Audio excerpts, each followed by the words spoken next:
नमस्कार, मैं वैष्णवी शुक्ला। आप देख रहे हैं एक्टिव भारत न्यूज। आइए चलते हैं कुछ खास खबरों की ओर। स्वच्छता में देश की उन्नति, उप मुख्यमंत्री ने बढ़ाया उत्साह। उप मुख्यमंत्री केशव प्रसाद मौर्य ने बुधवार को मेडिकल कॉलेज प्रयागराज के मेहता प्रेक्षागृह में आयोजित स्वच्छ महाकुंभ स्वच्छ प्रयागराज की परिकल्पना एवं प्लास्टिक मुक्त प्रयागराज कार्यशाला का शुभारंभ किया। उन्होंने कहा कि स्वच्छता में देश की उन्नति निहित है। स्वच्छता के क्षेत्र में उत्कृष्ट कार्य करने वाले स्वच्छता ग्रहियों को अंग वस्त्र स्मृति चिन्ह प्रमाण पत्र सौंप कर शपथ दिलाई। उप मुख्यमंत्री ने अन्य जनप्रतिनिधियों के साथ दीप प्रज्वलन कर कार्यक्रम का शुभारंभ किया। नगर आयुक्त चंद्रमोहन गर्ग ने शहर में चलाए जा रहे स्वच्छता संबंधित कार्यक्रमों के बारे में विस्तार से जानकारी दी। कार्यक्रम में वीडियो क्लिप के माध्यम से महाकुंभ मेला 2025 से संबंधित की जा रही तैयारियों को भी प्रदर्शित किया गया। आइए रुख करते हैं प्रयागराज की ओर और देखते रिपोर्टर वैष्णवी शुक्ला की रिपोर्ट। और स्वागत उद्बोधन के पश्चात इस संपूर्ण मंच का माननीय मुख्य अतिथि महोदय का स्वागत उद्बोधन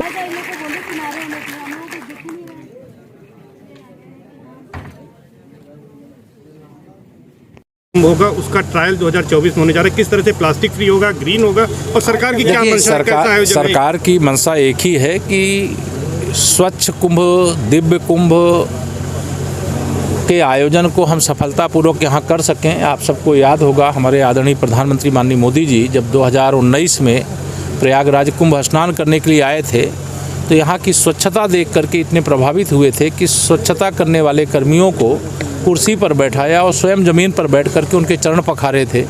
तो यह संदेश है कि स्वच्छता सफाई कर्मी भी करें और स्वच्छता समस्त प्रदेशवासी, देशवासी, प्रयागवासी भी पूरा ध्यान दे करके करें। आज किस तरह का अभियान की शुरुआत आज प्लास्टिक मुक्त प्रयागराज के अभियान का जो शुभारंभ हो रहा है, अभी मैं कार्यक्रम में जा रहा हूँ और यह बहुत अच्छा प्रयास है। सरकार ने पहले ही इस पर निर्णय लिया है कि सिंगल यूज प्लास्टिक मुक्त हमें उत्तर प्रदेश को बनाने के लिए कहीं पर भी जो कोई एक व्यक्ति कोई एक प्लास्टिक के सामान का उपयोग करता है उसे ना करे, उसको परिवर्तित करे। प्रदूषण के लिए भी, भविष्य के लिए भी यह बहुत ज़रूरी है। धन्यवाद। उन्होंने ये कह दिया है कि कार सेवक जो है अराजक थे, इसीलिए जो है अमन शांति के लिए और संविधान की रक्षा के लिए मुलायम सिंह ने गोलियां चलवाई थी। देखिए, इस प्रकार के बयानों को मैं पूरी तरह से नकारता हूँ, धिक्कारता हूँ।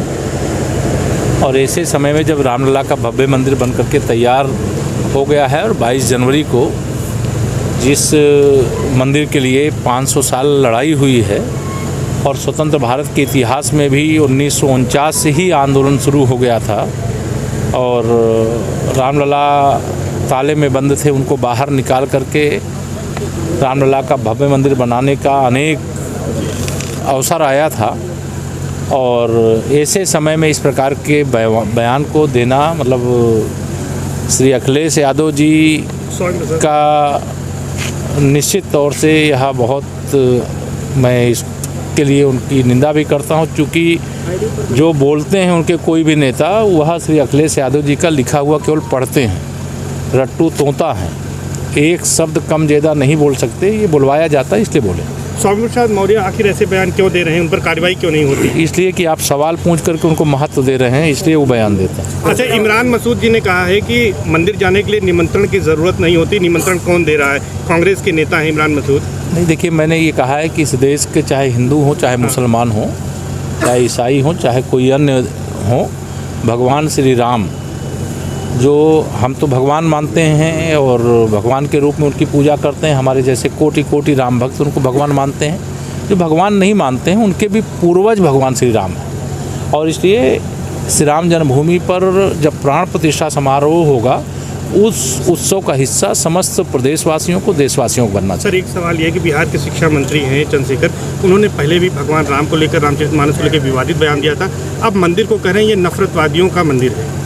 देखिए, वो राष्ट्र मंदिर है, वो राष्ट्रीय एकता के प्रतीक स्वरूप मंदिर है। विश्व के अंदर जितने भी कोई धार्मिक स्थल बने होंगे किसी भी धर्म के, शायद श्री रामलला की जन्मभूमि पर बनने वाला ऐसा मंदिर है जिसमें इतने अधिक लोगों का योगदान है जितना किसी दूसरे धार्मिक स्थल के निर्माण के लिए योगदान नहीं है।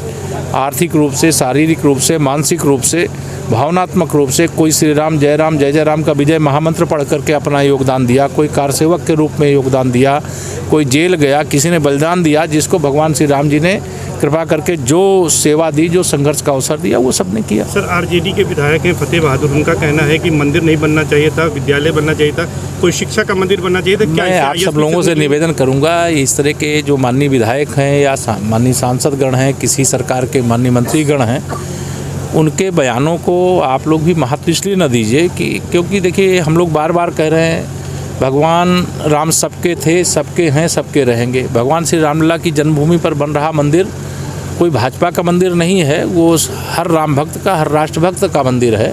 और यह गुलामी की निशानी के रूप में ढांचा खड़ा था, वो हट गया और विरासत पर गर्व करिए। रामलला का जन्म स्थान था, वहाँ पर भव्य मंदिर बन गया। 22 जनवरी को सब लोग दीपावली मनावें, 14 जनवरी से 22 जनवरी तक स्वच्छता के अभियान का हिस्सा बने, ऐसा मैं अपील करूँ। सर, एक आखिरी सवाल है, कुंभ की धरती है ये, यहाँ पर दिव्य और भव्य कुंभ 2019